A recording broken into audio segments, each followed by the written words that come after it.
Appointment of judges అని chief justice of India గారు అన్నారనమాట.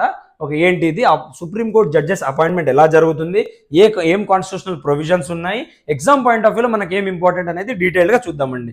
మీరు ఇట్లానే క్యారీ అవ్వండి, మెంటర్స్ అకాడమీని ఇలానే ముందుకు తీసుకెళ్ళండి, మీరు ముందుకెళ్ళండి. ఓకేనా అండి, మీకు అన్ని హెల్ప్ఫుల్గానే ఉంటుంది. ఓకేనా. కాన్స్టిట్యూషనల్ ప్రొవిజన్స్ ఫస్ట్, ఏ కాన్స్టిట్యూషనల్ ఆర్టికల్స్ కింద జడ్జెస్ని అపాయింట్ చేస్తారు? Article 124 sub clause 2. ఓకేనా. Judges of supreme court are appointed by the president of India. ఎవరు అపాయింట్ చేస్తారు? President of India. అందుకే మనది ఇంటిగ్రేటెడ్ డెమోక్రసీ అనమాట. ఎగ్జిక్యూటివ్ జ్యుడిషియరీని అపాయింట్ చేస్తుంది. ఓకేనా. మనం strict separation of power follow అవ్వము. ఓకేనా. రైట్. కోఆపరేటివ్ ఫెడరలిజం ఉంటుంది, కోఆపరేటివ్ సెపరేషన్ ఆఫ్ పవర్ ఉంటుంది. President must consult with judges of the supreme court and high courts if deemed necessary. ఒకవేళ అవసరం పడితే వాళ్ళతో అడిగి చేయాలన్నమాట. ఓకేనా. స్ట్రెంత్ వచ్చేసి యాజ్ ఆఫ్ 2024 మనకు ఎంతమంది ఉన్నారు జడ్జెస్ అంటే 34 జడ్జెస్ సుప్రీంకోర్టు జడ్జెస్ ఉన్నారు. ఒకరు చీఫ్ జస్టిస్ ప్లస్ 33 జడ్జెస్ ఉన్నారు. ఓకేనా. యూపీఎస్సీ ఇలా కూడా అడగొచ్చు యాజ్ ఆఫ్ నో ఎంతమంది ఉన్నారు అని చెప్పి, ఫుల్ స్ట్రెంత్ ఉంది అన్నట్లు. ఓకేనా. క్వాలిఫికేషన్స్ ఏమున్నాయి అసలు జడ్జి కావాలంటే? క్వాలిఫికేషన్స్ ఏమున్నాయి? ఏ ఆర్టికల్లో చెప్తున్నారు? సబ్ క్లాస్ 3లో చెప్తున్నారు. Same article 124.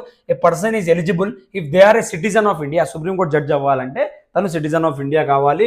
Have served as a high court judge for at least, high court జడ్జిగా 5 ఏళ్ళు పనిచేసి ఉండాలి, లేదా అడ్వకేట్గా, హైకోర్టు అండ్ అడ్వకేట్గా 10 సంవత్సరాలైనా ప్రాక్టీస్ చేసి ఉండాలి.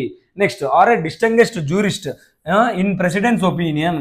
ప్రెసిడెంట్ గారు అనుకోవాలి తను సరైన పర్సన్ ఈ జాబ్కి ఫిట్ అని చెప్పి. ఓకేనా. ఈ 4 ఎలిజిబిలిటీస్ చాలా జాగ్రత్తగా చూసుకోండి. ఎగ్జామ్ పాయింట్ ఆఫ్ వ్యూలో చాలా ఇంపార్టెంట్ ఒక్కొక్క పాయింట్. టెన్యూర్ అండ్ ఓత్, ఇది కూడా చాలా ఇంపార్టెంట్ అనమాట.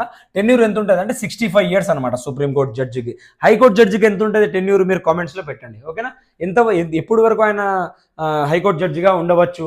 Takes an oath before the president oath తీసుకుంటాడు, సుప్రీంకోర్టు జడ్జెస్ తీసుకుంటారు, to uphold the constitution, sovereignty and perform duties without fear or favour అని చెప్పి ఈ మాటలు చెప్తూ ఓత్ తీసుకుంటారు అనమాట.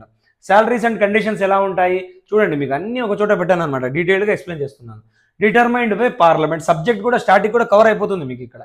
డిటర్మైన్డ్ బై పార్లమెంట్, వీళ్ళ శాలరీస్ ఎవరు డిసైడ్ చేస్తారంటే పార్లమెంట్ డిసైడ్ చేస్తుంది. పెయిడ్ ఫ్రమ్ ద, దేని నుంచి తీసుకుంటారు వీళ్ళ శాలరీస్ ఇస్తారు అంటే కన్సాలిడేటెడ్ ఫండ్ ఆఫ్ ఇండియా. ఓకేనా. అందుకే ఇండిపెండెన్స్ ఉంటుంది వీళ్ళకు. Cannot practice consolidated fund of India article ఏంటి అనేది మనం వచ్చినప్పుడు మళ్ళీ అంత డీటెయిల్గా డిస్కస్ చేద్దాం దాని గురించి. Cannot practice law after retirement, వీళ్ళు రిటైర్మెంట్ తర్వాత లా ప్రాక్టీస్ చేయలేరు. ఓకేనా. సింపుల్. ఇలా యూపీఎస్సీ ఇలాంటి మాటల మీదనే వేస్తుంది అన్నమాట ఎగ్జామ్ క్వశ్చన్స్ ఇలానే పడతాయి అనమాట. ఓకేనా. Under article 128 retired judges can be asked to serve again by the CJI.